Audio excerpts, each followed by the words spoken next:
আম্মা আয়েশা সিদ্দিকা অসুস্থ হইয়া গেছে, স্বামী কথা বলে না, মনে আছেনি? 14 দিনের মাথায় আমার নবীর বিবি আয়েশা সিদ্দিকারে দইরা দইরা টয়লেটের কাছে নিয়ে যাচ্ছে উম্মে মেস্তা। যেই মেস্তা প্রথম নবীর বিবির বিরুদ্ধে মিথ্যা রটাইছে, যেই মেস্তা মুনাফিক, ওই দেখেন নবীর বিবি আরেকজনের ওঁটে বইয়া আইতেছে। এই মেস্তার মা আমার নবীর সংসারে নবীর বিবিদের খেদমত করে। তখন সাহাবায়ে কেরাম বলে, হায় হায় রে, আরে কইলি তো কইলি, কে কইলি যে নবীর ঘরে খায়, নবীর সংসারে কাজ করে, তার ফলাইনির এমন কথা কইলি? আল্লাহ কয় মুনাফিকরা এমনই হয়। সুবহানাল্লাহ। নিজের ঘরে খাইয়াও ক্ষতি করে, এরাই মুনাফিক, ঠিক কিনা? উম্মে মেস্তা আম্মা আয়েশা সিদ্দিকারে দইরা দইরা নেয়। হঠাৎ করে আম্মা আয়েশা গুইরা বইরা গেছে পথে, মনে মরে মরে অবস্থা।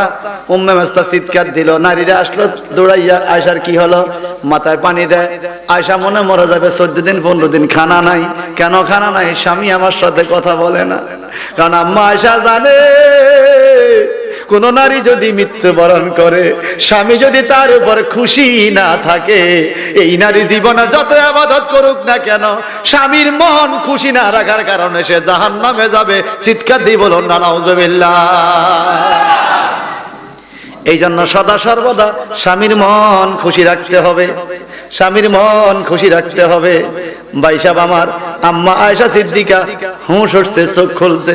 আমার নবী দূর থেকে শুনছে, কিন্তু কাছে ভিড়ে না। নবী জানে। সুবহানাল্লাহ। নবী জানে।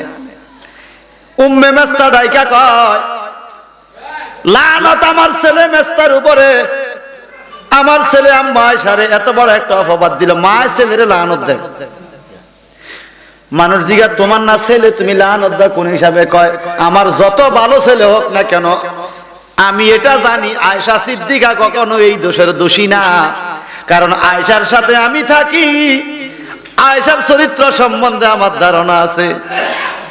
এখন উম্মে মেস্তা বলে, একদিন আমি দেখছি এমন নারী আয়েশা নবীর সংসারে আটা গোলে। কি গোলে? আম্মা আয়েশা আটা গোলে। আটা গলতে গলতে, ছোট বয়স তো, এই আটার ভিতরে হাত, বলের কাছার মধ্যে মাথা রাইখা আয়েশায় ঘুম যায়। আটার ভিতরে হাত, আয়েশায় ঘুম যায়। কথা কইতেছে উম্মে মেস্তা। কেমন? যেই মেস্তা অপবাদ দিতে, তার মা সাক্ষী দিতেছে। আয়েশার চরিত্র কত সুন্দর আমি জানি, কত সরল, কত সরল মনের আয়েশা। আটার ভিতরে হাত, বলের কাছার মধ্যে মাথা রেখা ঘুমাইছে। ওই দিকে ছাগল আইসা সব আড়া খাইয়া বালাইছে। সুবহানাল্লাহ। আমার দেশে ফুতের বউ যদি এরম অবস্থা, শাশুড়ি কিরব গাইলাইয়া কইতেন দড়ি আনছ, ডাইনি মাইনি কইয়া আড়ার ভিতরে আটটি ঘুমাই গেছে, ছাগলে আড়া খাই লাইছে। এটা কেরম না বউ? কইলেও না, কইলেও না। আমার নবী এই খবর শুনে আয়েশার দইরা ঘুম থেকে জাগায়। আয়েশার হাতের থেকে আড়া নিজে মুচ্ছা দেয়, আদর কইরা ঘরে না। আয়েশা গো, তোমার ঘুমাইসা গেছে বুঝি, ছাগলা তো আটা খাইয়া ফেলছে। বিরূপ না, পজিটিভ।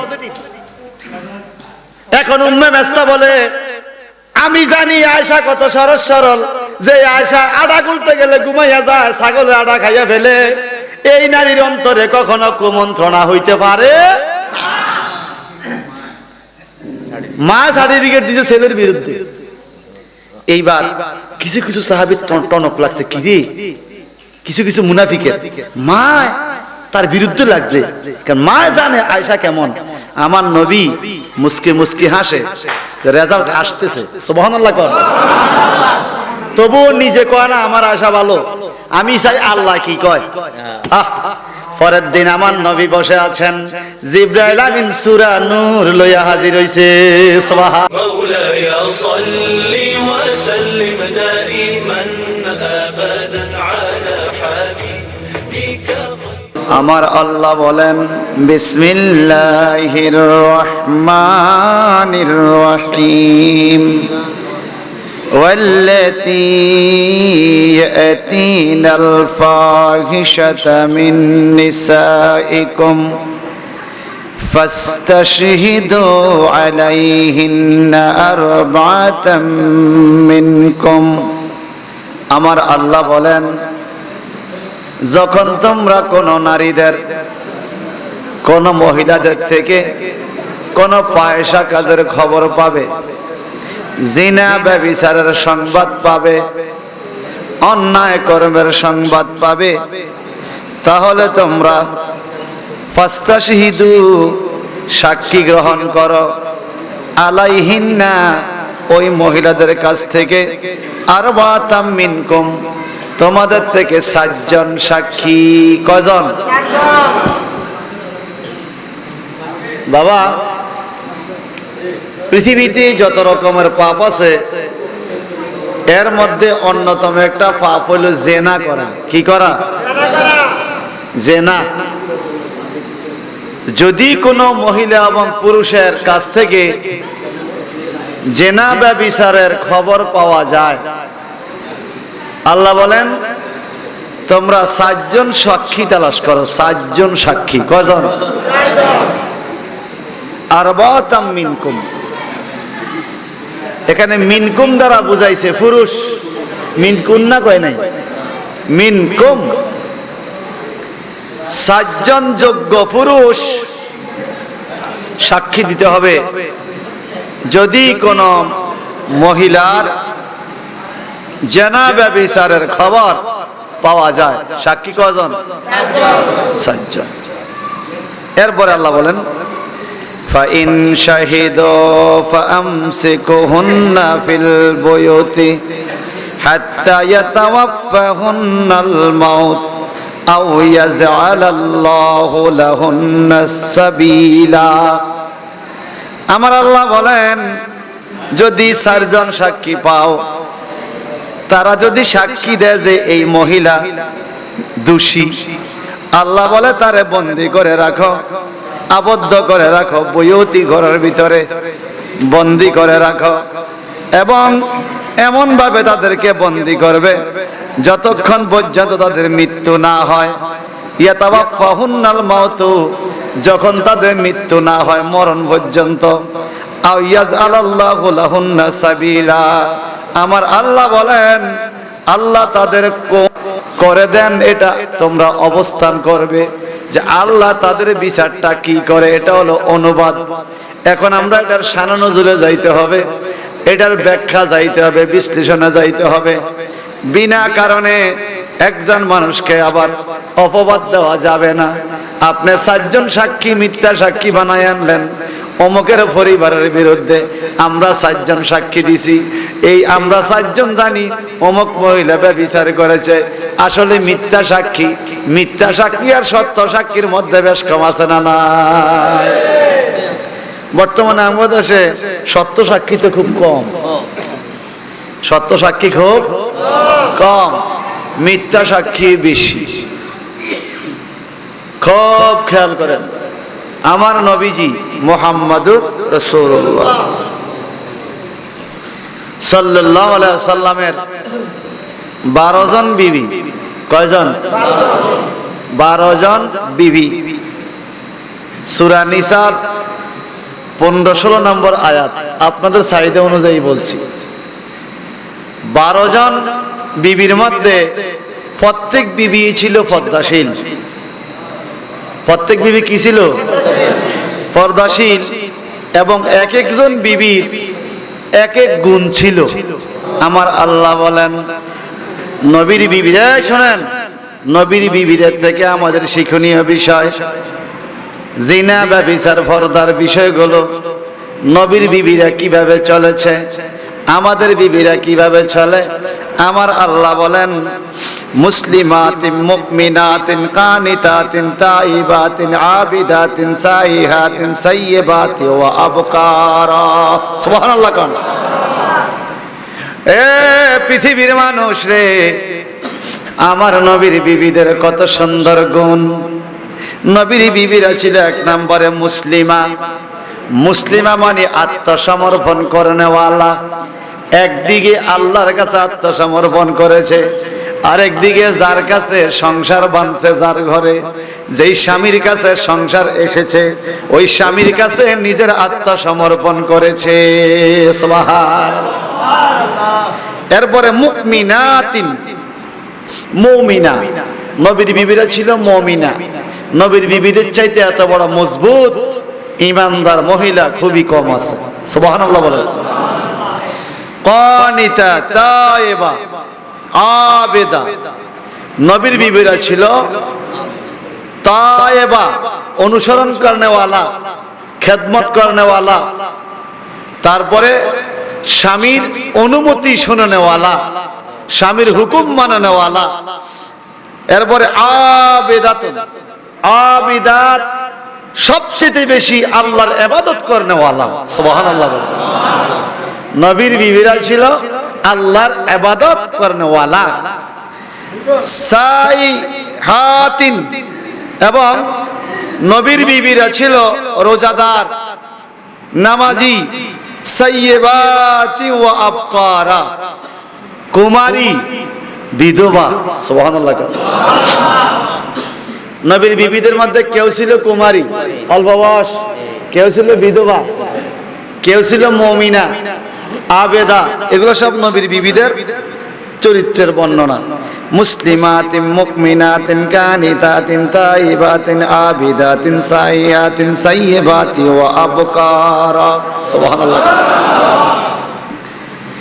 এই আয়াতগুলোর শানে নজরুলগুলো একটু লক্ষ্য করলে আপনাদের বুঝে আসবে আমার আল্লাহ পাক নবীর জন্য এই বিবিগুলো নির্বাচন করেছেন। মনে রাখবেন দুপুল্লার বন্ধুরা, সুন্দরী বউ পাওয়া সহজ, কিন্তু নামাজি বউ পাওয়া কঠিন। রূপসী মাইয়া ঘরে আনবেন, ছেলের বিয়া করা এটা খুব সহজ। পদ্মা নিশি মাইয়া পাওয়া বড় কঠিন, এটা কপালের বিষয়, এটা তকদির, ঠিক কিনা? সমাজের সুন্দরী মাইয়ার অভাব নাই, কিন্তু শ্বশুর শাশুড়ির খেদমত করার না মেয়ে কম না বেশি? কম। স্বামীর খেদমত করার মেয়ে কম। আমার আল্লাহ যেই 12 জন বিবি আল্লাহর নবীর জন্য বাজেট করেছেন, এমন চরিত্র সম্পন্ন নারী আরব দেশে ওনাদের যেমন ছিল ডক, তেমন ছিল রূপ, তেমন ছিল আদব কায়দা, শিক্ষা দীক্ষা, তেমন ছিল স্বামীর প্রতি শ্রদ্ধা। সকল গুণের গুণী নবীর বিবিরা। সুবহানাল্লাহ। আমাদের বিবিদের একজনের রান্না ভালো, আর একজনের ঘর গুছানির কাজ ভালো, আরেকজনের স্বামীর খেদমত ভালো, আরেকজন ডকের মাই তুফানি। হ্যাঁ, এক একজনের এক এক গুণ। আর আল্লাহর হাবিবের যত বিবি আল্লাহ কয় সকল গুণের গুণী অধিকারী নারীদেরকে আমি আমার নবীর জন্য স্ত্রী হিসাবে নির্বাচন করেছি। আমার আল্লাহ বিবিদেরকে আল্লাহর হাবিবের জন্য নির্বাচন করেছেন, আবার বিবিদের কপালে মায়ার নবী, নূরের নবীকে নির্বাচন করেছেন। একদিকে বিবিরা স্বামী হিসাবে নবীকে ভালোবাসতেন, আরেকদিকে বিবিরা নবী হিসাবে নবীকে ভালোবাসতেন। আপনারা যারা ইমাম সাহেব একদিকে স্বামী হিসাবে মহব্বত করে, আরেকদিকে মসজিদের ইমাম জামাটা ধুইয়া দিলে ইমাম সাহেব হুজুরে ইমামতি কইরা যে সওয়াব পাবে, এই সওয়াবের অংশ বিবিও পাবে, এই মহব্বতেও একটু বেশি ভালোবাসে। এটা কপাল, কিন্তু এটা কি? এটার নাম সান কপাল। কি কপাল? নামাজি রোজাদার মেয়ের জামাই পাওয়া, এটাও শ্বশুর শাশুড়ির তকদিরের বিষয়, ঠিক কিনা? অনেক জামাই আছে শ্বশুর বাড়ি তাইলে মসজিদেও যায় না, নামাজও পড়ে না, ঘরের মধ্যে পড়ে থাকে, ঠিক কিনা? আর অনেক জামাই আছে মসজিদে আসে। আমরা এই জামাইরা শ্বশুর বাড়ি গেল শান্তি নাই, কয় জামাই সামনে নামাজ পড়া।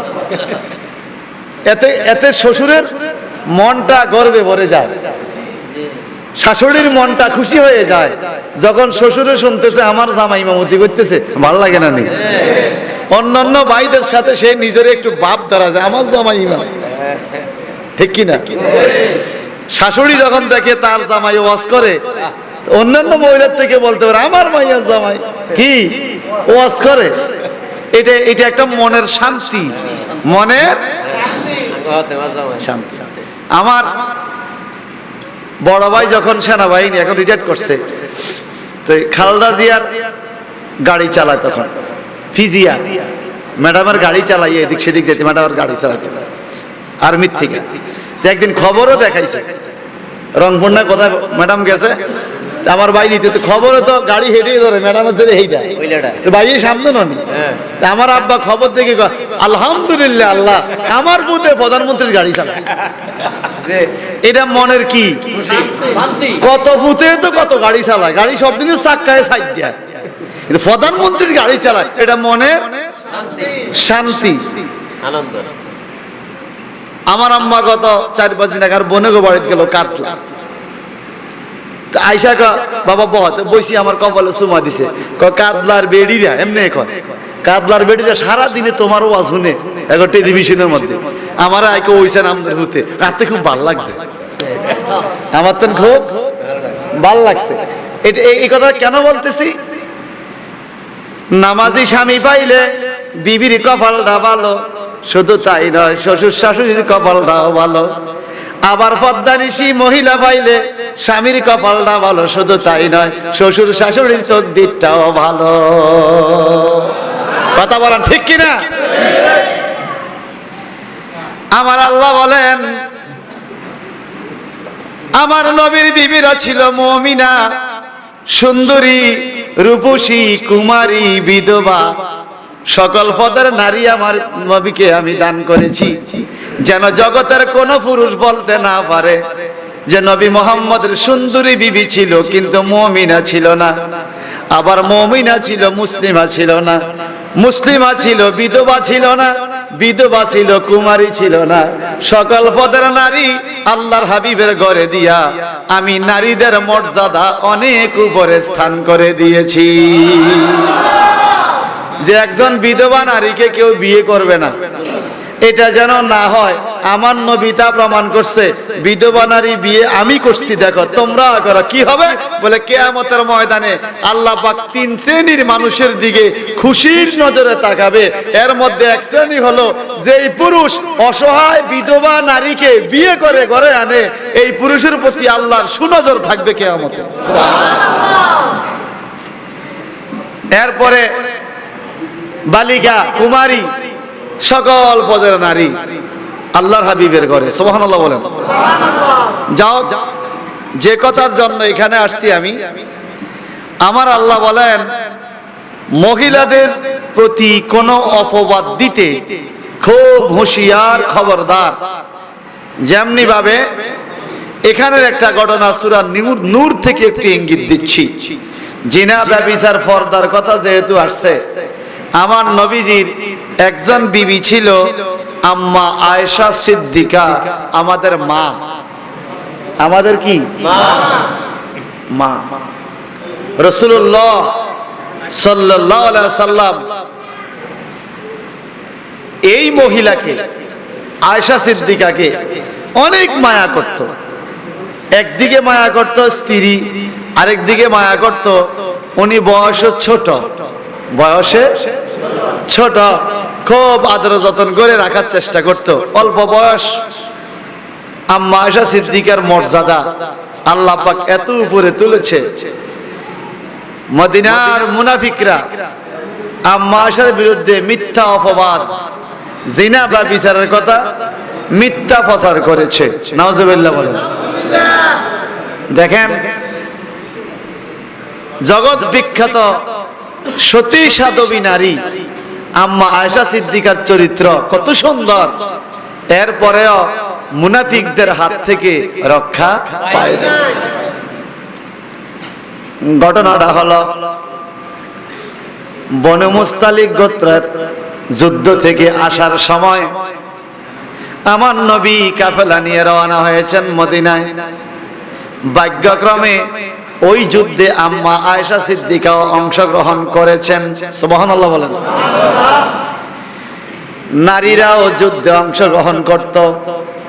আবার কোন কোন জায়গায় দূরে হলে নারীদেরকে নিতেন না। 15 দিন 20 দিনের জন্য দূরে কোথাও গেলে আমার নবী সেখানে সাহাবায়ে কেরামকে ইসলামের প্রাথমিক যুগে সংক্ষেপ সময়ের জন্য বিয়ের অনুমতি দিতেন, যেটাকে নেকায়ে মোতা বিবাহ বলা হয়। মোতা মানে স্বল্প সময়, চুক্তিভিত্তিক বিয়ে। মোতা মানে চুক্তিভিত্তিক স্বল্প সময়ের বিয়ে, যেটা বর্তমানে শিয়ারা এখনো জায়েজ মনে করে। নাউজুবিল্লাহ কর। স্পষ্ট হাদিস, নাহা রাসূলুল্লাহ সাল্লাল্লাহু আলাইহি সাল্লাম আনিন নেকাইল মোতা। আমার নবী মোতা বিয়ের থেকে নিষেধ করেছে।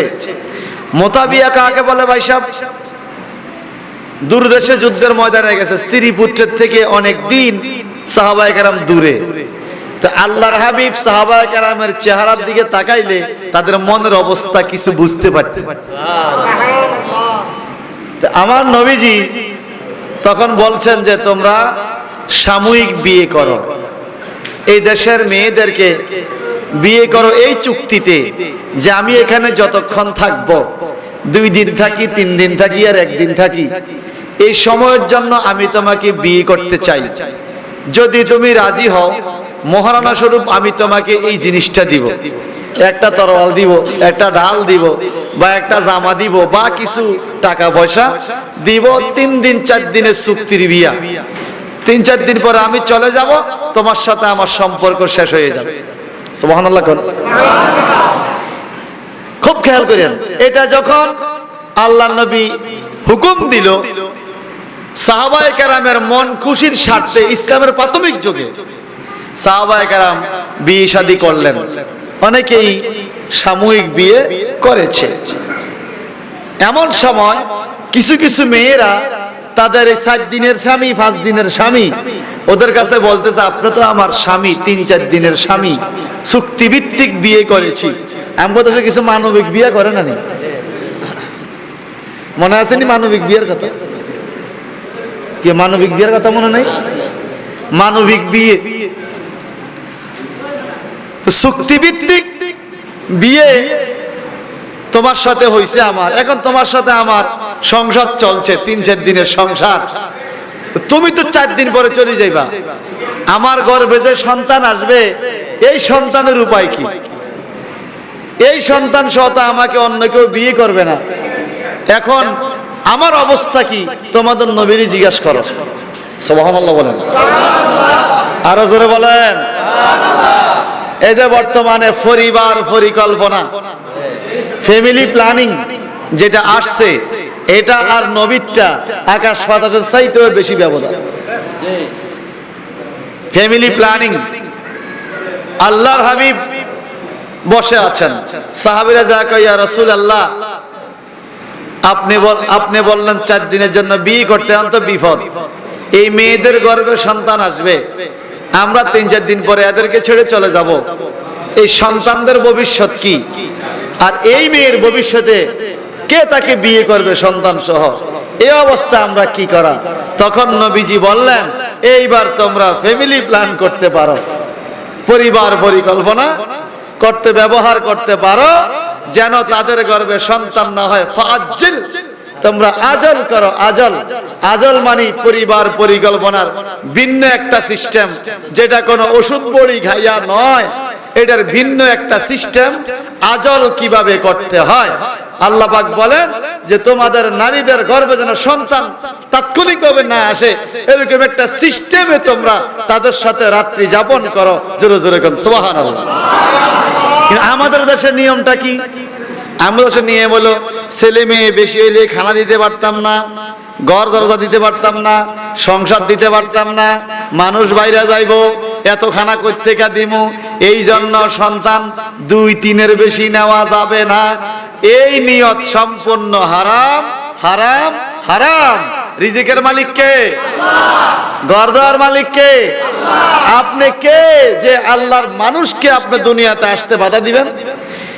এমন নাই বলে তোমরা ফাআজ্জিল, তোমরা আজল করো। এরপরে বলতেছে তোমরা যতই আজল করো আর বাধা দাও, আল্লাহ যারে দুনিয়াতে পাঠাইতে লাইন করছে সে আসবেই।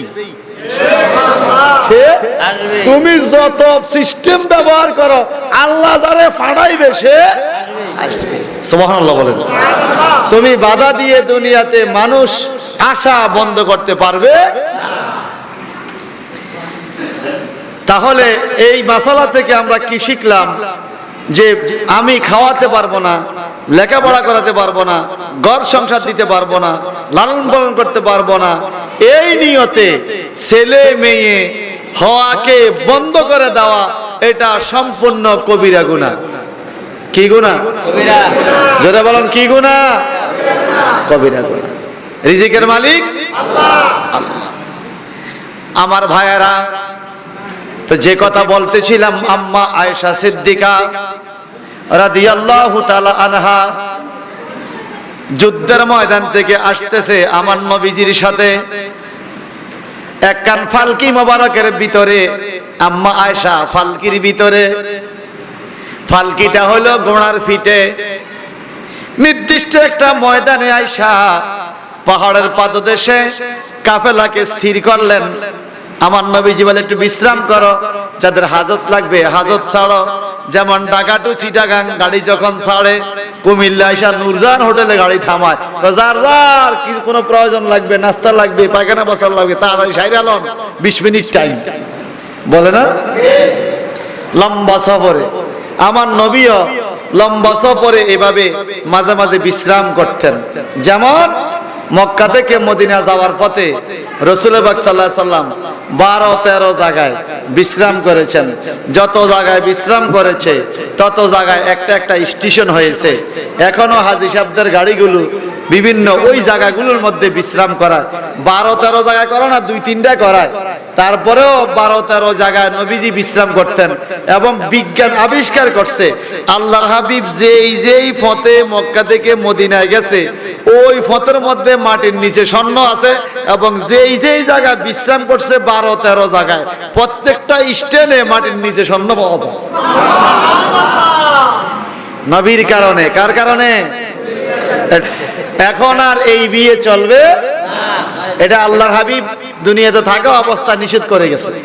ইসলামের প্রাথমিক যুগে মানুষদেরকে ইসলামের দিকে ডাকার জন্য বিভিন্ন হিকমত অবলম্বন করছে। এটা ছিল একটা হিকমত, এটাও ছিল একটা কৌশল, হিকমত। এখন আর এই সাময়িক বিয়ে জায়েজ না, জায়েজ, এটা এখন নিষেধ।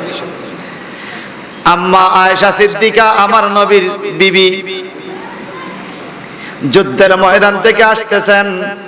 দেখেন জিনা ব্যভিচারের হুকুম কিভাবে হয়। আজকে ভাল লাগে না আওয়াজটা, একটু মিষ্টি মিষ্টি করে দাও না। আমার গলার মধ্যে তো মিষ্টি নাই, তুমি মাইকটা একটু মিষ্টি করে দাও। আলহামদুলিল্লাহ বলেন।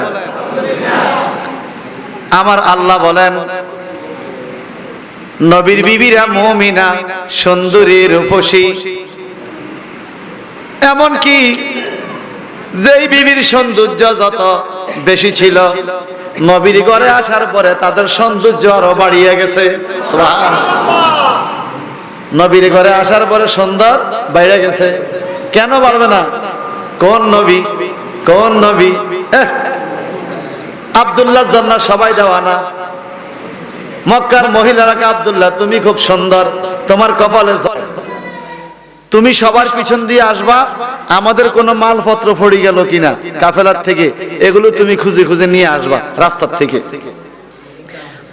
আল্লাহর হাবিবের ওই দিনের সাহাবী, উনি পিছনে আসতেছে।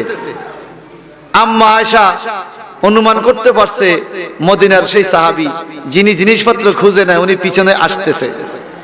আম্মা আয়েশা একটু আওয়াজ দিয়ে বললেন, ইন্না লিল্লাহি ওয়া ইন্না ইলাইহি রাজিউন।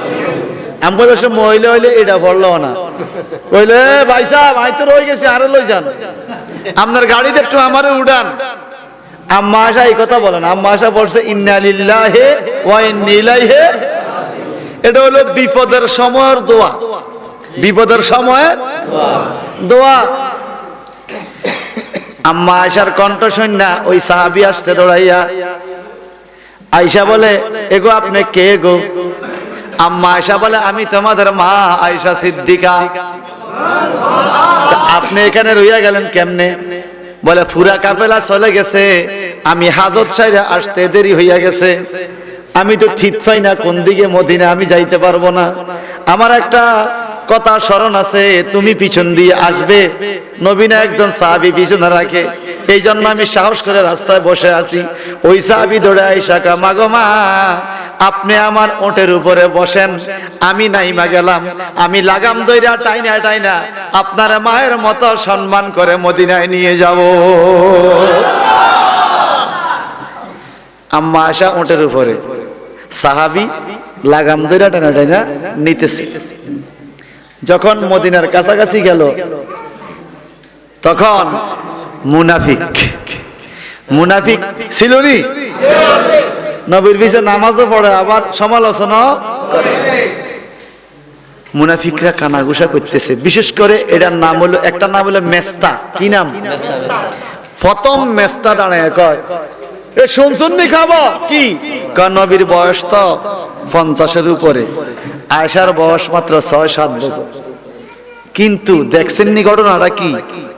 ওই জওয়ান একজন সাহাবীর সাথে নিশ্চয়ই আয়েশার সম্পর্ক আছে, নইলে রাসূলুল্লাহর সাথে যুদ্ধের ময়দান থেকে না আয়েশা ওই সাহাবীর ওঠের উপরে বসে আসার কারণ কি? লাগাইছেন নি ফেস? এ আল্লাহ এই জন্য এই কথা বলে। আমার আল্লাহ বলেন, ফাস্তাশহিদু আলাইহিন্না আরবাতাম মিনকুম। এ জগতের মানুষ, যদি কোন মহিলার বিরুদ্ধে জিনা, ব্যভিচার, ফাহিশা কাজ, অন্যায় কাজের কোন সাক্ষী দাও, 7 জন সাক্ষী লাগবে। কজন? 7 জনের কম হইলে হবে না। আবার কোন অবস্থা? সূরা নূরের তাফসীরে আছে, আমরা আগে দোয়াইতের মধ্যে কলম থেকে কালি নিতাম নি, এই কলম এটি তো নাই, এটার আগে কি কলম কইতো? ফাউন্টেন। আমরা কইতাম উৎকলম, ইউথ কলম। কালিও পরীক্ষার হলো, কালিও নিত, কলমও নিত। এই জন্য আগে নির্বাচনের মধ্যে একটা মার্কা ছিল দোয়াত কলম, ঠিক নি? দোয়াত কলম মার্কা। এখন কি দোয়াত কলম মার্কা আসেনি? দোয়াত কলম মার্কাও গেছে, কলমও গেছে, দোয়াইতো গেছে। হাসা কথা কইলি কি লেখাও গেছে, লেখাপড়া নাই। দোয়াত কলম, এই দোয়াতের মুখ খুললা কলম ঢুকাইয়া টিপ দিয়া এরপরে কালি তুলতো। আমার আল্লাহ বলে, যদি কোন মহিলার বিরুদ্ধে জিনা ব্যভিচারের সাক্ষী দিবা, শুধু 7 জন হইলে হবে না। একটা দোয়াতের ভিতরে কলম দিয়া কালি তুলতে যেরকম বোঝা যায়, একজন নারী এবং পুরুষকে যদি তুমি এই অবস্থা দেখতে পাও, এরকম যদি বোঝা যায়, তাইলে তোমার সাক্ষী সঠিক হবে। যদি এরকম দেখতে না পাও, তোমার সাক্ষী মিথ্যাও হইতে পারে। মিথ্যাও হইতে পারে। পৃথিবীতে সবচাইতে বড় পাপী হলো সেই লোক, যেই লোকে একজন সতী সাধবী নারীর বিরুদ্ধে মিথ্যা অপবাদ রটায়। আছে না? সমাজে তো ভালো মহিলার সংখ্যাই বেশি, খারাপ তো 2-4টা, ঠিক কি না?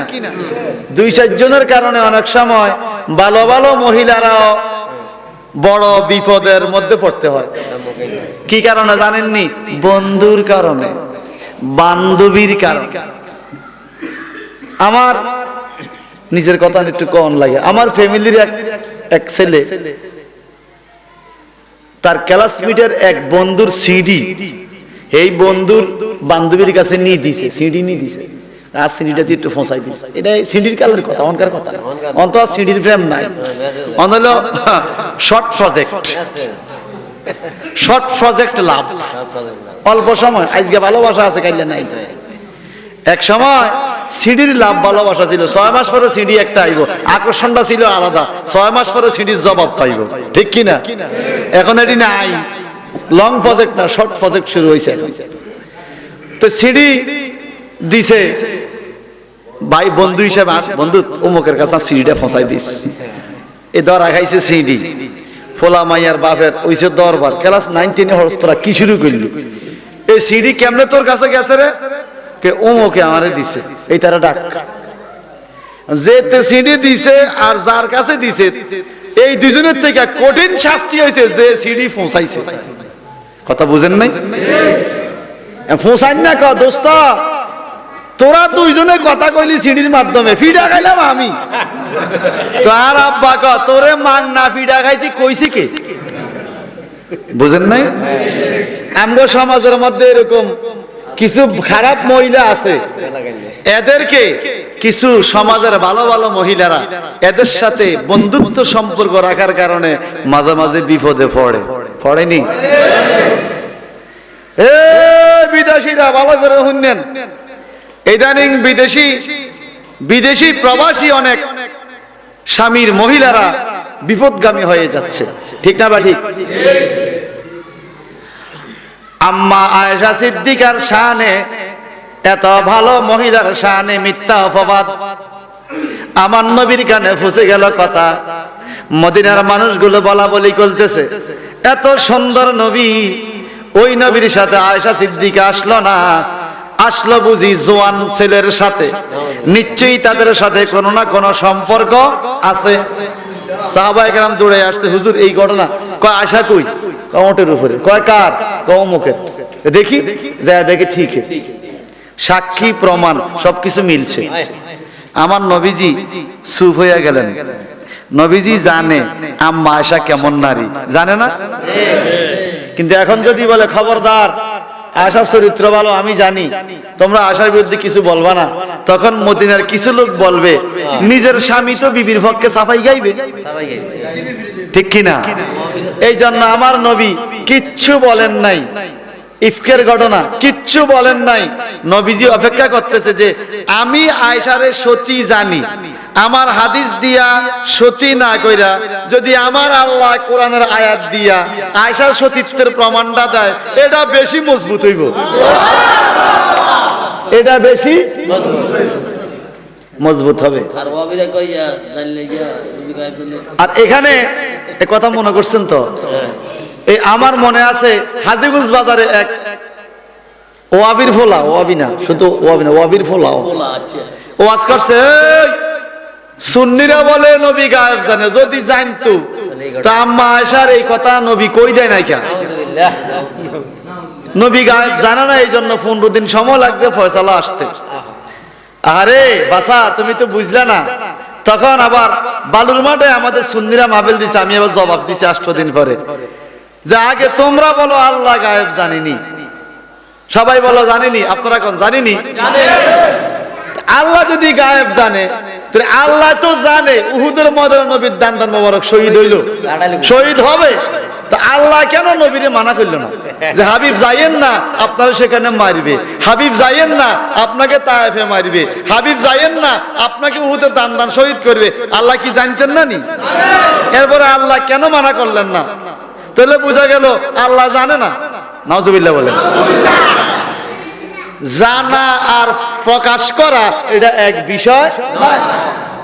আমার নবী আল্লাহ জানে কিন্তু প্রকাশ করে নাই, আমার নবী জানে কিন্তু প্রকাশ করে নাই।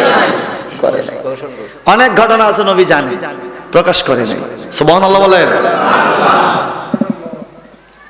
যেমন ইসলামের প্রাথমিক যুগে নবী বলছেন, নাহাইতুকুম আন জিয়ারাতি কুবুর, আমি তোমাদেরকে কবর জিয়ারত করতে নিষেধ করলাম। এরপরে আবার বলতেছে, ফাজুরুহা ফাইন্না তুযাক্কিরুল আখিরাহ, এখন তোমরা কবর জিয়ারত করো, এটা তোমার মরণকে, পরকালকে স্মরণ করবে। কবর জিয়ারত করলে পরকালের কথা স্মরণ হয় না? ইসলামের প্রাথমিক যুগে নিষেধ করছে, পরে আবার এটা জারি করছে যে এখন জিয়ারত করো। কেন প্রাথমিক যুগে নিষেধ করছে? আমার নবী জানে একটা সময় আসবে জিয়ারতের হুকুম দিলে কেউ বাধা দিবে না, এখন জিয়ারতের হুকুম দেওয়া যাবে না। তার কারণ প্রাথমিক যুগে মুসলমানদের কবর আর কাফেরদের কবর একই কবরস্থানে হইতো। তো মুসলমানে যাইতেছে তার বাবার কবর জিয়ারত করতে, কাফেররা সমালোচনা করে, ওই দেখো এটা আমগো বাপদাদার কবর জিয়ারত করতেছে, আমগো বাপদাদার কবর জিয়ারত করতেছে মুসলমানরা। নাউজুবিল্লাহ করে। এইগুলো এক পয়েন্ট। আরেক পয়েন্ট হলো কাফেরদের কবরগুলো এরকম উঁচা করে দেওয়া হইতো, মুসলমানদের কবরগুলো উঁচা করে দেওয়া হইতো। তো কাফেররা তাদের বাপ দাদার কবরে যাইয়া সেজদা দিত।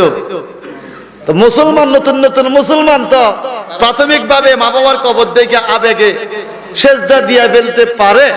এই জন্য ইসলামের প্রাথমিক যুগে হিকমত অবলম্বন করছে, তোমরা কবর জিয়ারত কইরো না। যখন মুসলমানদের অন্তরে আল্লাহর ভয় আসলো, সেজদা পাওয়ার যোগ্য একমাত্র আল্লাহ আর কেউ না, এটা যখন বুঝে গেল, আর মুসলমানদের কবরস্থান আলাদা, সেপারেট, কাফেরদের কবরস্থান আলাদা হয়ে গেল, তখন আমার নবী বলেন ফাজুরুহা ফাইন্নাহা তুযাক্কিরুল আখিরা, এখন তোমরা বেশি বেশি জিয়ারত করো, কারণ জিয়ারত করলে মরণের কথা, পরকালের কথা স্মরণ হবে। জোরে জোরে কোন সুবহানাল্লাহ। আমার নবী জানতেন এক সময় আসবে, তখন আমি বলবো জিয়ারত করো। সুবহানাল্লাহ বলেন। জানতেন, কিন্তু প্রকাশ করে নাই, প্রকাশ করছে পরে। আম্মা আয়েশা সিদ্দিকা সতী মহিলা, আমার নবী জানে, জানে না? জানে, কিন্তু নিজে প্রকাশ করে না, নিজে বলে না। 15 দিন পর্যন্ত অপেক্ষা, আয়েশার সাথে নবী কথা বলে না, অভিমান করছে, অভিমান। সাহাবায়ে কেরাম জানুক যে কেউ যদি অন্যায় করে তার শাস্তি হওয়া উচিত, তার শাস্তি হওয়া উচিত, সাহাবীরা জানুক। কিন্তু আম্মা আয়েশা কি অন্যায় করছিনি? কিন্তু এখন অন্যায়ের সাইলের মধ্যে পড়ে গেছে। ভাই সাহেব আমার একটানা 15 দিন আম্মা আয়েশার খানা নাই, স্বামী কথা বলে না। মনে রাখবেন, লক্ষ্মী মহিলা যারা, স্বামী যদি 2-1 দিন কথা কম বলে, তার কলিজা আঘাত লাগে যে আমার স্বামী আমার সাথে কথা বলে না। নারীদেরকে শাস্তি দেওয়ার যেই কটা মাধ্যম, এর মধ্যে প্রথম শাস্তি হইল কথা কমাই দেওয়া।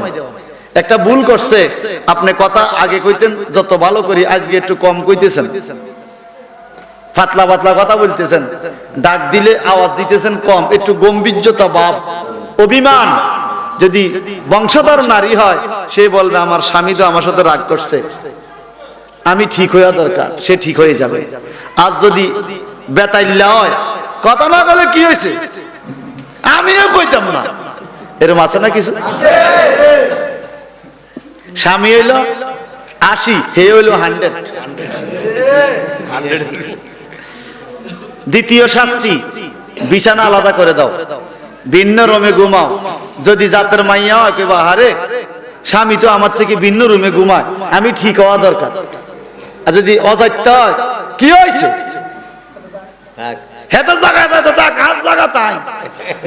আমি অমুকের মাইয়া, আর বাবার কি কম নেই, ঠিক কিনা? তৃতীয় শাস্তি, এরপরে যদি ঠিক না হয়, তাহলে তাদেরকে প্রহার করো। স্বামী কি অধিকার দিয়েছে স্ত্রীর উপরে যে তুমি তাকে সাজা দিতে পারবা, তবে ইল্লা সূরাতিহিন্না, চেহারায় আঘাত করা যাবে না।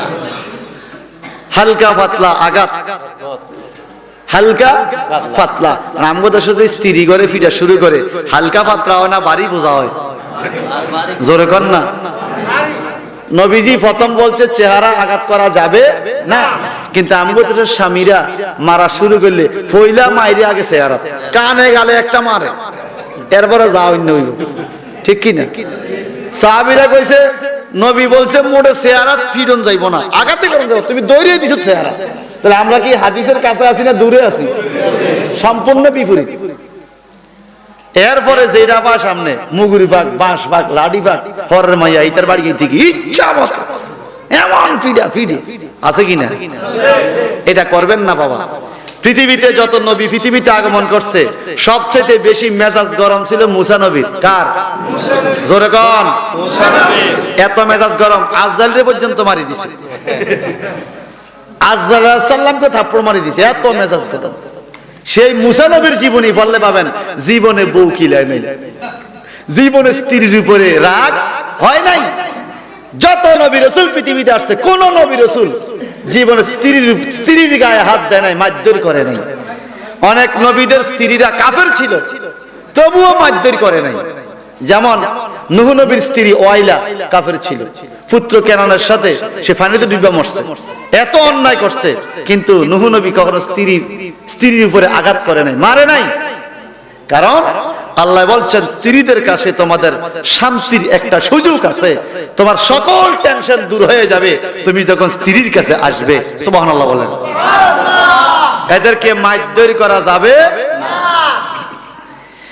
ভাই সাহেব আমার নবী আম্মা আয়েশার সাথে কথা বলে না 15 দিন। কয় দিন? 15 দিন। একদিন 2 দিন কথা না বললেই তো কত কষ্ট পায়। আম্মা আয়েশার খানা নাই, দানা নাই, 15 দিন পর্যন্ত কথা বলে না আমার স্বামী। আবু বকর সিদ্দিক দেখতে আসে মাইয়ারে, দেখা কান্দা কাটতে যায়, নবীরে কিছু কয় না, একবারও কয় না হুজুর আমার মাইয়া তো এরকম না, আমার মাইয়া তো ভালো, আপনি তো জানেন, একবারও বলে না। কারণ আবু বকর সিদ্দিক মনে মনে আশা, নবীর জবান দিয়া আয়েশা সতীর্থ না বাইরইয়া যদি মাওলার জবান দিয়া 2টা আয়াত আসে, আমি আবু বকরের জীবন ধন্য হবে, আয়েশা সিদ্দিকার আব্বা বলে পরিচয় দিব। আল্লাহু আকবার।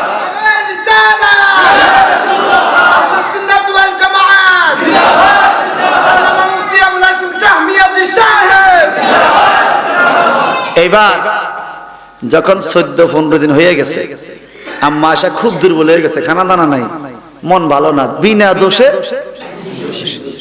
কিন্তু আমার নবীর ভিতরে আয়েশা সিদ্দিকের এমন মায়া, নবী মাঝে মাঝে ঠোঁট লাগায় কথা কইব, ডাক দিব, আবার মনের থেকে বলে আমি এটার উপযুক্ত বিচার চাই আল্লাহর কাছে, আমার আয়েশাকে কেন মিথ্যা অপবাদ দিল। আল্লাহ ফয়সালা দেওয়ার আগে আমি কথা বলবো না, দেখি আল্লাহ কি ফয়সালা দেয়। কারণ প্রত্যেকেরই তার বিবির প্রতি একটা কনফিডেন্স আছে, একটা বিশ্বাস ভক্তি আছে, আবার প্রত্যেক বিবিরই তার স্বামীর উপরে একটা বিশ্বাস ভক্তি আছে। আর আমার নবীজি কি বলেছেন? খায়রুকুম খিয়ারুকুম লিনিসাইহিম, তোমাদের মধ্যে ওই পুরুষটা উত্তম যেই পুরুষটা তার বিবির কাছে ভালো। বিবি যদি বলে আমার স্বামী ভালো, আল্লাহ বলে আমিও বলি হ্যাঁ রে বান্দা তুমি ভালো। সুবহানাল্লাহ। এখন আজকে মাশাআল্লাহ দোপল্লা গ্রামের মা বোনরা ও আর শূন্য বলবে আপনার সার্টিফিকেট আমার হাতে। নবী কইছে আমি ভালো কইলে আপনি ভালো, আর আমি ভালো না কইলে আপনি ভালো না। তো বিবিদের কাছে আমরা ভালো হওয়া দরকার। কিভাবে? একজন স্বামী যদি অন্য নারীর সাথে সম্পর্ক রাখে, আপনার বিবি কি খুশি হইব না রাগ হইব? সূরা তাহরিম নাজিল হইছে এই ঘটনা। পৃথিবীর কোন নারী চায় না তার স্বামীর ভাগ অন্য কেউ নেক। বুড়ো হয়ে গেছে, 80 বছর বয়স স্বামীর, এরপর আরেক ঘরের 80 বছর কে এক বেড়ি যদি বই বই কথা কয়, এই বুড়িটাকে ঘর আইন না কা এর কি এর না তোর ঘর আইন ওই দেখো ভাই তো কই বলে কথা কনা ঠিক কি না? কারণ বয়স যত বাড়ে মহব্বত তত বাড়ে, এটা বাস্তব সত্যি কথা। স্বামী স্ত্রীর বয়স যত বাড়ে মহব্বত তত ঘর আইন 80 বছর বুড়িয়ারে বলা এন কি কথা কনা তার লগে, এই বাঘটা অন্তত কেউ মেনে নিতে পারে না। ভাই সাহেব আমার, এই জন্য আমার নবী বলেন খিয়ারকম লিনিসাইহিম, বিবি যদি কয় ভালো তাহলে তুমি ভালো, তাহলে বিবির কাছে আমরা ভালো হইতে হবে। এখন একজন নারী স্বামীর প্রতি যেরকম শ্রদ্ধাশীল এই দিকে যে আমার স্বামী যেন কারো সাথে কথা না বলে, আমার স্বামী যেন অন্য নারীর দিকে তার মনটা না যায়।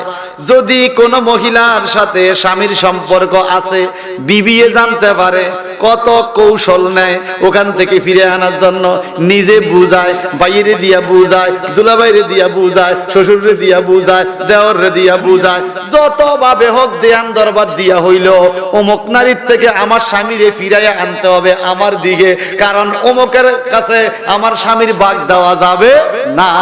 ভাই সাহেব, এই নারীদেরকে বাড়িতে যায় বলবেন আমি একটা অন্যায় করি, অন্যের লগে ফোনে কথা বলি, এই জন্য তোমার মেজাজটা গরম, আমি আরো কতগুলো অন্যায় করি গো, যদি ওই জায়গা তোমার মেজাজটা গরম হইতো তাহলে আমার মতো কত যুবক সৎ হইয়া যাইতো। কি অন্যায়? অন্য নারীর সাথে কথা বললে যেরকম তোমার মেজাজ গরম হয়ে যায়, আমি যখন বাজারের থেকে সুদের টাকার কিনা দিয়া বাজার করে আনি, যদি তোমার মেজাজটা গরম হয়ে যাইতো, আমি দেয়ান দরবার দিব প্রয়োজনে, তবু সুদের টাকার কিনা বাজারে রান্না আমি করব না। আমি যখন যখন মদ খাই গাঞ্জা খাই তখন যদি তুমি আইসা বলতা আমি ধ্যান দয়ার করব, তবু আপনাকে মদ খাইতে দিব না, আপনাকে পরের জায়গা দখল করতে দিব না। যদি আমি নামাজ না পড়ি, তুমি বিবি যদি এরকম হইতা যে আপনি নামাজ না পড়লে আমি খানা খাবো না, ধ্যান দরবার দিয়া হইলো আমারে নামাজি বানানোর চেষ্টা করতা, তাহলে প্রত্যেক ঘরে ঘরে ইমাম হুসাইনের মতো যুবক তৈরি হইতো। ঠিক কিনা কোন কথা কন না, ঠিক কিনা? আমগো দেশের মহিলারা একদিকে খুব অ্যালার্ট, আমার স্বামী যেন অন্যের বাগে, কিন্তু সুদ খায় জিগায় না, ঘুষ খায় জিগায় না। কথা কন না, ঘুষ খায় জিগায় না, সুদ খায়। বড় কাতলা মাছ আনলে খুশি, টাকা পাইলে কই হারামও জিগায় না। দামি শাড়ি আনলে বউ খুশি, টাকা পাইলে কই। বেতন পায় 20,000, মাসে খরচ করে 30,000, আমার জামাই খুব বালা, বাকি 10,000 কইতে আইয়ে কোনো খবর ঠিক নেই। বাস্তব কথা, আমাদের সায়দাপুর গ্রামে ছেলে আর মেয়ে দুইজনের বিয়ের জন্য কথা হইতেছে, তো মুক্তার রে জিগা মাইয়ার বাপে বেতন কত, 10,000 টাকা বেতন পায়, কোম্পানির বেতন। না দিতাম না মাইয়া, দিতাম না। কারণ কি? আরে যেই বাজার মূল্য, 10,000 টাকা দিয়া কি হইব? বাসা ভাড়া দিব না, মাইয়ারে খাওয়াইব না, কাপড় চোপড় হবে না এই বেতনে। মুক্তারে কানে কানে কয় ডাকিনি, আপনি দেন, ঘটনা আছে। কি ঘটনা? আলগা আছে।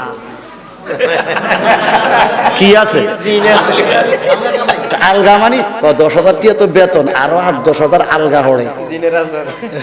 অন মাইয়ার বাপে রাজি হয়ে গেছে, বুঝলেননি? আসলটার উপরে রাজি হলো না, আলগার উপরে। আমি এটা সৈন্যানুল্লাহ বাজার ওয়াজ দিছি, আমগো দেশের মাইয়ার বাপে করে আলগায় দিচ্ছে। কিসে দিচ্ছে? বাবারে কাঁচামরিচ দিয়া, আলুর ভর্তা দিয়া যদি ভাত খাইয়া আপনার মাইয়াটা নামাজি একটা পুরুষের ঘরে থাকে, আমার নবী বলেছেন যেই লোকের 3টা মেয়ে আছে যদি সুপাত্রে অর্পণ করতে পারে, সৎ পাত্রে, সুপাত্র বুঝছেন নি? বড় বিল্ডিং টাইলস করা ঘর, হোলার আচরণ ভালো হলে সুপাত্র নয়, নামাজি, আকীদা ভালো, হারাম রুজি করে না, ওটা হলো সুপাত্র। এই সুপাত্রের কাছে যদি অর্পণ করতে পারে, নবীজি বলেন এই 3টা মেয়েকে সুপাত্রে দেওয়ার কারণে আল্লাহ পাক এই বাবাকে 3টা জান্নাত দিবে। কটা জান্নাত? এজন্য মাইয়া হইলে রাগ হইয়েন না, মাইয়া এটা আলাদা একটা রহমত আছে, মেয়ের মধ্যে আলাদা একটা কি আছে, বাবা জান্নাত পাওয়ার একটা সুযোগ আছে মেয়ে হইলে। আর প্রথম মেয়ে হওয়া তো নবীজির সুন্নত, ঠিক কি না? প্রথম মেয়ে হওয়া আর ছেলে কম হওয়া, মেয়ে বেশি হওয়া, এটাও নবীর সুন্নত। সুবহানাল্লাহ বলেন। ভাই সাহেব আমার, যাই আমরা আগের কথায়, তাহলে বোঝা গেল কোন স্বামীকে যেরকম স্ত্রী চায় না অন্যের সাথে সম্পর্ক থাকুক, স্ত্রীদের এমনও হওয়া উচিত যে আমার স্বামী ভালো, কেরম ভালো, আমার স্বামী কারো লগে সম্পর্ক নাই, আর কেরম ভালো, আমার স্বামী সুদ খায় না, আমার স্বামী ঘুষ খায় না, আমার স্বামী পরের হক নষ্ট করে না, মিথ্যা কথা বলে না, পরনারীর প্রতি তাকায় না, হারাম রুজি খায় না, হালাল টাকা খায়। একজন বিবি যদি স্বামী সম্পর্কে এরকম সার্টিফিকেট দিতে পারে, এই জন্য নবী কয় খিয়ারুকুম লিনিসাইহিম, তোমার বিবি যদি সর্বদিকে বিবেচনা কইরা তোমারে ভালো কয়, আমি আল্লাহ বলি তুমি ভালো। একদিকে আমনে ভালো, একদিকে ভালো, খুব নামাজ পড়েন, আরেকদিকে আপনি সুদ খান, আপনি কি ভালো নেই? আপনি ভালো না। এজন্য সব দিক গুছাইয়া নিজেকে বিবির কাছে উপস্থাপন করতে হবে। বিবি জানে বলে মাশাআল্লাহ আমার স্বামীর সব দিক ভালো। আর আমগো দেশের বিবিরা কি এটা কয়নি, দেখছি আপনার তো এটা ঠিকই আছে, ও হেডা আপনার বাটফারি, আপনি কি স্বামী আমি চিনি না, আমি জানি না। আমাদের বিবিরা বিরূপ মন্তব্য করলে বুঝবেন যে আপনি আর ভালো নাই। এই জন্য আজকে বাড়িতে যাইয়া চাচির কাছে, জেডির কাছে, দাদির কাছে বুঝবেন, তুমি আমার সার্টিফিকেট দাও আমি ভালো না খারাপ, হুজুর কইছে তুমি ভালো কইলে আমি ভালো, তখন চাচি কইবে ফিসে যা আছিলেন আসিলেন, কালকে তো অনেক ভালো হই চলেন, তাহলে আগামী মাহফিল ওই সার্টিফিকেট দিবি। ঠিক কিনা? হনুক না, এটা দরকার তো, এটা দরকার। কোরআন অনুযায়ী তফসির যেহেতু দিয়েছেন শিকড় লাগতো না নি, বুড়া হোক আর বুড়ি হোক সার্টিফিকেট দিব বিবিএ, 1 বছর পরে যে এই 1 বছর আমরা সুযোগ দিলাম, আপনি ভালো হন, সুদ ছাড়ি দেন, ঘুষ ছাড়ি দেন, পরের হক নষ্ট করা ছাড়ি দেন, পরনারীর প্রতি সম্পর্ক বাদ দেন, নামাজি হইয়া যান, মসজিদে যান, দাড়ি গুণ রাখেন। এরকম আছে না? আসেনি? দাঁড়িয়ে রাখেন, এরকম যদি বলে তাহলে বুঝবেন আপনি ভালো হয়ে গেছেন। পরের মাহফিলে আপনাকে ভালো বলে সার্টিফিকেট দেওয়া যাবে। আল্লাহ তুমি আমাদের সমাজের নারী পুরুষ সবাইকে কবুল করো, আমিন। জোরে আমিন বলেন। আম্মা আয়েশা সিদ্দিকা অসুস্থ হইয়া গেছে, স্বামী কথা বলে না, মনে আছেনি? 14 দিনের মাথায় আমার নবীর বিবি আয়েশা সিদ্দিকারে দইরা দইরা টয়লেটের কাছে নিয়ে যাচ্ছে উম্মে মেস্তা। যেই মেস্তা প্রথম নবীর বিবির বিরুদ্ধে মিথ্যা রটাইছে, যেই মেস্তা মুনাফিক, ওই দেখেন নবীর বিবি আরেকজনের ওঁটে বইয়া আইতেছে। এই মেস্তার মা আমার নবীর সংসারে নবীর বিবিদের খেদমত করে। তখন সাহাবায়ে কেরাম বলে, হায় হায় রে, আরে কইলি তো কইলি, কে কইলি যে নবীর ঘরে খায়, নবীর সংসারে কাজ করে, তার ফলাইনির এমন কথা কইলি? আল্লাহ কয় মুনাফিকরা এমনই হয়। সুবহানাল্লাহ। নিজের ঘরে খাইয়াও ক্ষতি করে, এরাই মুনাফিক, ঠিক কিনা? উম্মে মেস্তা আম্মা আয়েশা সিদ্দিকারে দইরা দইরা নেয়। হঠাৎ করে আম্মা আয়েশা গুইরা বইরা গেছে পথে, মনে মরে মরে অবস্থা। উম্মে মেস্তা চিৎকার দিল, নারীরা আসলো দৌড়াইয়া, আয়েশার কি হলো? মাথায় পানি দেয়। আয়েশা মনে মরে যাবে, 14 দিন 15 দিন খানা নাই। কেন খানা নাই? স্বামী আমার সাথে কথা বলে না। কারণ আম্মা আয়েশা জানে কোন নারী যদি মৃত্যুবরণ করে, স্বামী যদি তার উপর খুশি না থাকে, এই নারী জীবনে যত ইবাদত করুক না কেন, স্বামীর মন খুশি না রাখার কারণে সে জাহান্নামে যাবে। চিৎকার দিয়ে বলুন না নাউযুবিল্লাহ।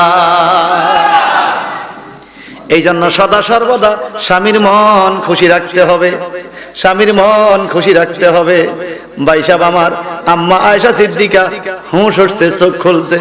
আমার নবী দূরের থেকে শুনছে, কিন্তু কাছে ভিড়ে না। নবী জানে, সুবহানাল্লাহ, নবী জানে। উম্মে মেস্তা ডাইকা কয়, লানত আমার ছেলে মেস্তার উপরে।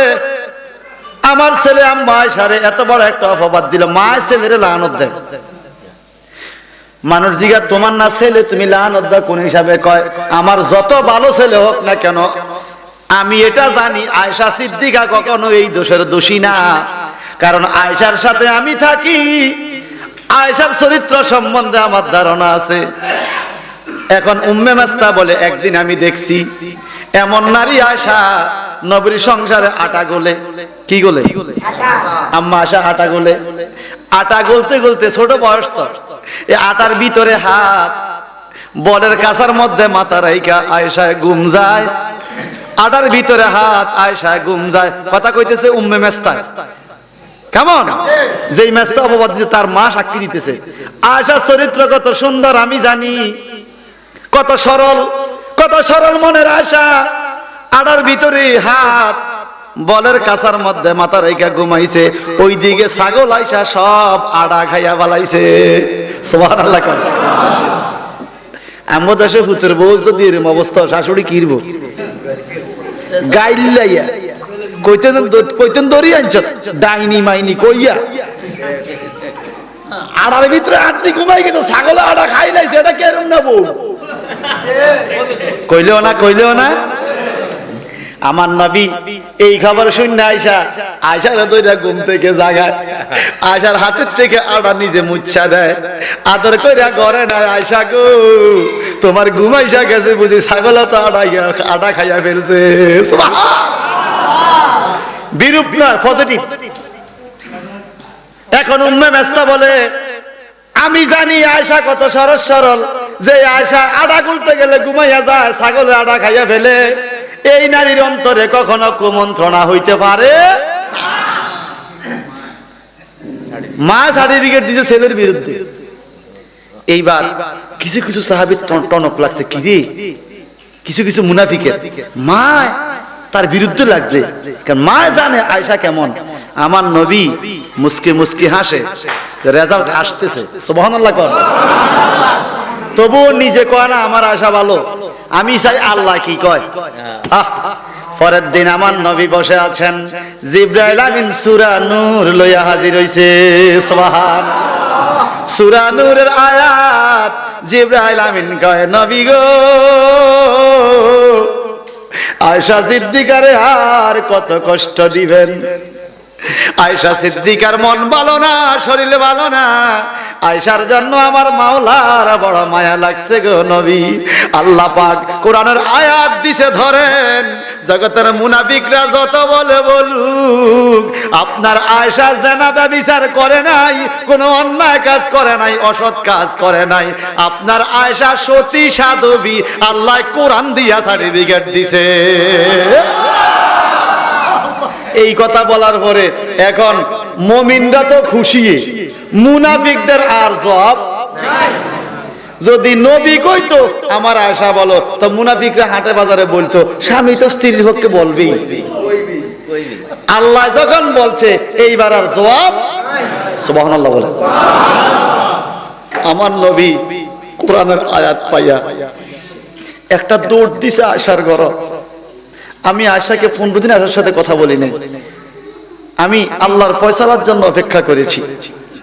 যাইয়া আয়েশা বসে আছে, আমার নবী গেছে, আয়েশা নবীর কদমে পড়া, ইয়া রাসূলুল্লাহ, ইয়া হাবিবাল্লাহ, আপনি শুধু আমার স্বামী নয়, আপনি তো আমার নবী।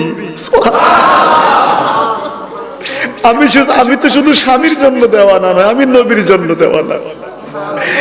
আপনার ঘরে থেকে আমি 14 দিন আপনার থেকে দূরে, আমি কথা বলতে পারি নাই। ইয়া রাসূলুল্লাহ, আমার নবী আয়েশাকে কাছে নিয়ে মাথা মুছে বলে, আয়েশা গো, আমার এই অভিমানে তোমার কপাল খুলেছে। আমার সার্টিফিকেটের চাইতে আল্লাহ সার্টিফিকেটের দাম বেশি। কিয়ামত পর্যন্ত যত মানুষ কোরআন তেলাওয়াত করবে, তুমি আয়েশার চরিত্র সম্বন্ধে তারা শুনে শুনে তোমার প্রশংসা করবে।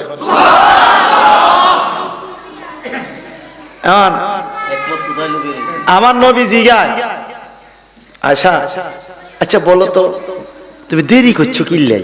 সুবহানাল্লাহ। কেন দেরি করছো বলো তো? আম্মা আয়েশা বলে, ইয়া রাসূলুল্লাহ, আমি আপনাকে বড় ভালোবাসি, বড় মায়া করি, আমি ইচ্ছা করে দেরি করি নাই গো নবী। আমি দেরি করে আসার পিছনে একটা কারণ ছিল। কি কারণ? বলে আমি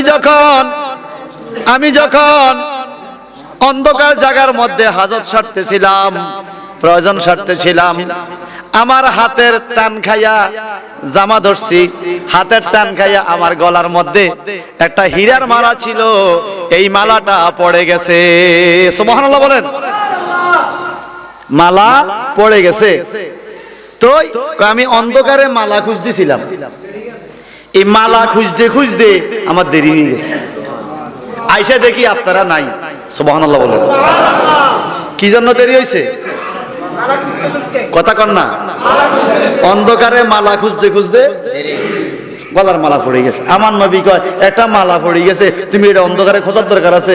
বলে হুজুর, একটা মালা যদি হইতো আমি খুঁজতাম না, কিন্তু এই মালাটা আমার স্বামী আমার গলায় দিয়েছে, যেই স্বামী রহমাতুল লিল আলামিন। আমার স্বামীর দেওয়া মালা, এটা তো আমি অবমূল্যায়ন করতে পারি না, কারণ এই স্বামী দুনিয়ার সাধারণ স্বামী না। এখান থেকে কি শিখবেন আমার মা বোনরা?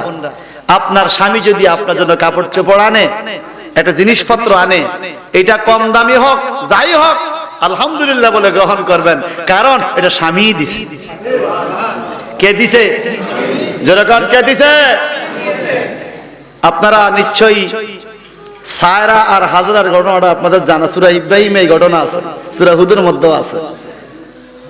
সায়রা হাজরার নাক ছিদ্র করে দিছে, কান ছিদ্র করে দিছে। কেন? হাজরার গর্ভে সন্তান আসছে, সায়রার গর্ভে সন্তান নাই। সায়রা চিন্তা করতেছে, আমি তারে আনলাম বান্দি হিসাবে। হাজরা কিন্তু বিবি ছিল না ইব্রাহিম নবীর, হাজরা ছিল সায়রার বান্দি। বান্দি হয়েছে কেন? এটা ঘটনা ভিন্ন, তাও এক লোকে হাদিয়ে দিছে। সুবহানাল্লাহ বলেন না। তো হাজরা সায়রার গর্ভে সন্তান হয় না, এই জন্য সায়রা নিজেই প্রস্তাব দিয়ে ইব্রাহিম নবীরে কয়, আপনি হাজরারে বিয়ে করেন। হাজরা তো আমগো খেদমত করে, সুন্দরী যুবতী, যদি তার গর্ভে সন্তান হয় তত আমগো ঘরটা আলোকিত হবে। সুবহানাল্লাহ বলেন। ভালো পরামর্শ দিছে, ঠিকই বিয়ে করছে। আল্লাহর হুকুম কি, হাজারার গর্ভে ইসমাইল নবীর আগমন হয়েছে। সুবহানাল্লাহ। কোন নবী? সন্তান হয়েছে গর্ভে দেখা। এখন সারার মনটা খুব খারাপ, আইনলাম দাসী হিসাবে, আজকে তুমি রানী হইতেছো। ইব্রাহিম নবী গেছে কাবা তওয়াফ করতে কাবার কাছে। এইদিকে সায়রা হাজরারে ঘরে একলা ভাইয়া হাত পাও বান্ধা এই শিখ দিয়া নাক ছিদ্র করে দিছে, কান ছিদ্র করে দিছে। বোন গো, কেন আমার ক্ষতি করো, আমার সৌন্দর্য নষ্ট করে দিচ্ছ কেন? বলে ইব্রাহিম যেন তোমার দিকে আর না তাকায়, তুমি বেশি সুন্দরী তো, তোমার গর্ভে সন্তান আসছে, আর তোমার দিকে তাকাবে না, এই জন্য তোমার সৌন্দর্য নষ্ট করে দিছি, নাক কান ছিদ্র করে দিছি। হাজারা গো, আল্লাহ আমারও তুমি ধৈর্য দাও। আমি ধৈর্য নিলাম, উনি আমার মালিক ছিল, পরে আমার বোন হয়েছে, আমাকে ধৈর্য দাও, আমি একটু নড়াচড়া করবো না। উনি নাক কান ছিদ্র করে দিছে, ওনার জায়গা উনি, আমার জায়গা আমি, কোনো বিরোধিতা করলেন না। ইব্রাহিম নবী বাড়িতে আসক, আমি আমার স্বামীর কাছে বিচার কান দিব। সুবহানাল্লাহ। ধৈর্য নিছে, কি নিছে? ইব্রাহিম নবী বাড়িতে আসার পরে দৌড়াইয়া যায়, কদমে ধরছে, হুজুর আমার দিকে তাকান, একটা নজর দি, চেহারা ঘুরে ফেলাইছে। সায়রা দৌড়াই যায়, হুজুর আপনি ঘরে আইয়েন। হাজারার দিকে তাকাইন না, তার চেহারা নষ্ট হয়ে গেছে। কদম ধরে কয়, ইব্রাহিম আপনি আমার স্বামী, আমার চেহারাটা আমি নষ্ট করি নাই, এই সায়রা নাক কান ছিদ্র করে দিছে, আমার চেহারা নষ্ট হয়েছে, হুজুর আপনি আমার দিকে তাকান। ইব্রাহিম নবী তাকায় না, এই বাম দিকে তাকাই দিছে, হাজারার দিকে তাকায় না। হাজারা কান্দে, স্বামী গো আমার দোষটা কি, আমার দিকে একটু তাকান, আমার দিকে একটু তাকান। আপনি আমার শুধু স্বামী না, আপনি আল্লাহর নবীও। একজন নবী যদি উম্মতের দিক থেকে মুখ ফিরাইয়া নেয়, তাহলে তার দুনিয়া আখিরাত ধ্বংস হয়ে যাবে। ও স্বামীকে একটু আমার দিকে তাকান। ইব্রাহিম নবী মুস্কি মুস্কি হাসে, সায়রা দাঁড়ায় আছে, হাজারাকে নবী আপনি মুস্কি মুস্কি হাসেন, আমার কলিজা ফেটে যায়, আপনি আমার দিকে কেন তাকান না? আপনি তো আমার স্বামী, আপনি আমার দিকে কেন তাকান না? এইবার ইব্রাহিম নবী মুস্কি মুস্কি হাসে, আর হাজারা গো তোমার কপাল খুলে গেছে। কেমনে আমার কপাল খুললো? তোমার ধৈর্যের রেজাল্ট আল্লাহ পাঠাইয়া দিছে। কি রেজাল্ট পাঠাইছে? ইব্রাহিম নবী কয়, হাজারা গো তাকাইয়া দেখো, সায়রা চাইছে তোমার নাক কান ছিদ্র কইরা তোমার সৌন্দর্য নষ্ট করবে। তুমি ধৈর্য নেওয়ার কারণে আমার আল্লাহ জিবরাইল ফেরেশতার মাধ্যমে বেহেশতের থেকে অলংকার পাঠাইয়া দিছে তোমার নাকে কানে লাগাইবার জন্য। আল্লাহু আকবার।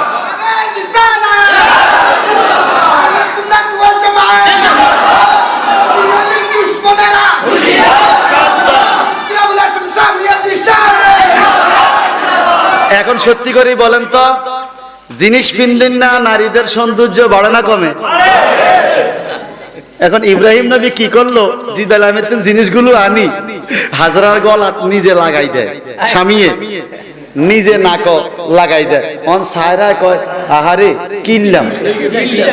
কইলাম ক্ষতি করার চিন্তা যেন ইব্রাহিম নবী না তাকায়, অন্তি নিজে লাগাই দেয়। আপনার বিবি যত রাগ করুক, যদি আপনার বিবির কানের জিনিসটা আপনার লাগাই দেন, জায়েজ আছে নি? আওয়াজ দেন, মনে নাই? যদি এটা কেউ দেয় না, দেন আপনার বিবির সেইনের হুকটা যদি আপনার লাগাই দেন, দেখবেন গত 6 মাসে বিবি যে দূর খুশি হয় না, এই অনেক দূর খুশি হয়েছে। কথা বলেন ঠিক কিনা? ইব্রাহিম নবী লাগাই দিছে, সৌন্দর্য বাড়ছে না আরো? তখন থেকে নারীদের সৌন্দর্য বাড়ানোর জন্য এই নাক ফোড়ানি, কান ফোড়ানি, সুবহানাল্লাহ বলেন। কিন্তু বর্তমানে আমাদের দেশে মাইয়ার বয়স 35 বছর হয়ে গেছে, নাক কান ফোড়ায় না, বুট লাগায় না, ঠিক কিনা? ইব্রাহিম নবী ধৈর্যের কারণে আল্লাহ রেজাল্ট পাঠাইছে।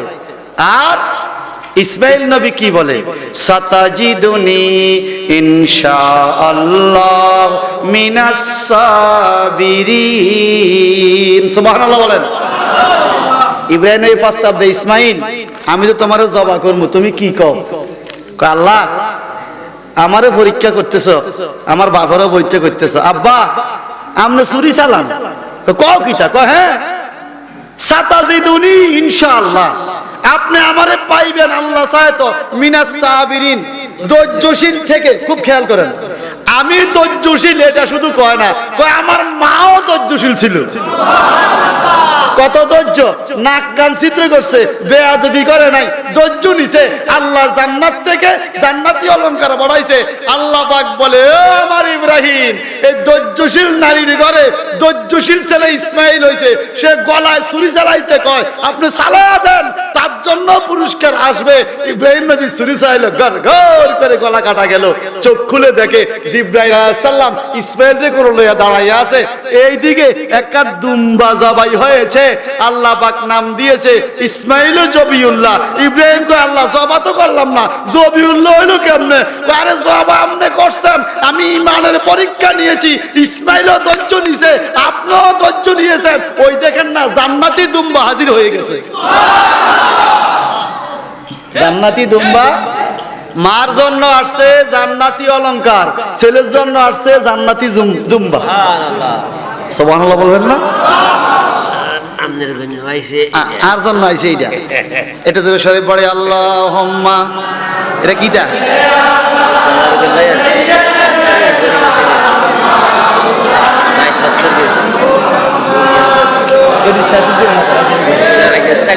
কতবার করে না?